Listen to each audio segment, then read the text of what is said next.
Assalamualaikum warahmatullahi wabarakatuh. Salam dan bahagia Bapak dan Ibu guru penggerak. Perkenalkan, nama saya Emi Lestari, calon guru penggerak Angkatan 8 Kota Semarang. Akan memaparkan kesimpulan dan refleksi pemikiran Ki Hajar Dewantara pada modul 1.1 koneksi antar materi. Menurut Ki Hajar Dewantara, pengajaran dan pendidikan tidaklah sama.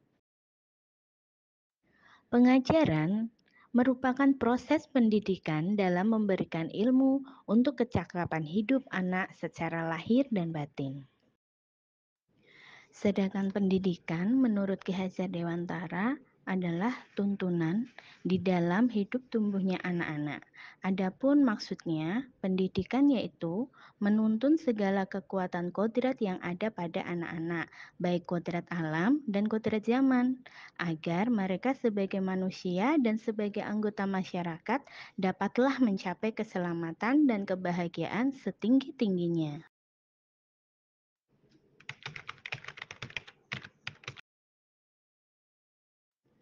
Sebelum mempelajari modul 1.1 tentang pemikiran Ki Hajar Dewantara, pembelajaran yang saya lakukan biasanya hanya sebatas transfer materi pelajaran saja. Saya menganggap ketuntasan dalam penyampaian materi lebih penting daripada memahami karakteristik murid. Biasanya saya hanya melihat nilai dari aspek kognitif saja. Jika murid sudah mencapai KKM, dianggap pembelajaran sudah berhasil. Selain itu, saya beranggapan murid hanya sebagai objek pembelajaran saja, sehingga pembelajaran berpusat pada guru atau teacher center. Saya tidak memperdulikan apakah murid sudah benar-benar paham dari apa yang saya ajarkan atau tidak. Karena fokus utama saya lebih ke tercapaian materi, mengingat materi yang saya ajarkan cukup padat di setiap semesternya. Saya pun hanya meminta siswa menghafal materi saja yang saya ajarkan tanpa memikirkan bagaimana cara materi tersebut dipahami sepenuhnya oleh siswa.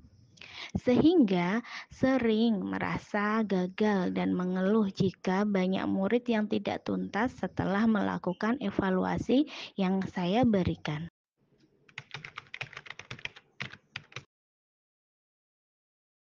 Setelah mempelajari modul 1.1 tentang pemikiran Ki Hajar Dewantara, saya menyadari bahwa apa yang saya pikirkan dan lakukan selama ini tidak tepat. Seharusnya saya melakukan proses pembelajaran secara menyeluruh, bukan hanya aspek kognitif saja, melainkan ada aspek budaya, aspek sosial, aspek spiritual, aspek psikomotor, dan aspek efektif yang dimana rangkaian aspek pembelajaran itu dapat memerdekakan siswa.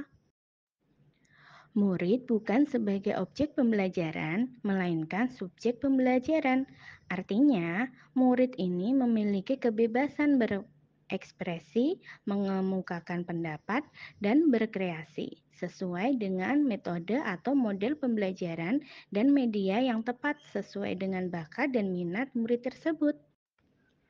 Guru sebagai fasilitator pembelajaran, di mana saya menyediakan suasana pendidikan di mana siswa memiliki kesempatan untuk memenuhi potensi mereka untuk pertumbuhan intelektual, emosional, fisik, dan psikologisnya.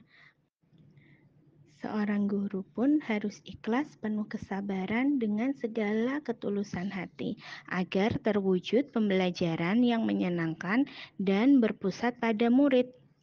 Saya pun harus mempelajari berbagai macam karakter murid, baik model pembelajaran dengan gaya belajar visual, auditori, maupun kinestetik. Serta saya pun memberikan kesempatan murid untuk tumbuh sesuai dengan kodratnya, yaitu kodrat alam dan kodrat zaman.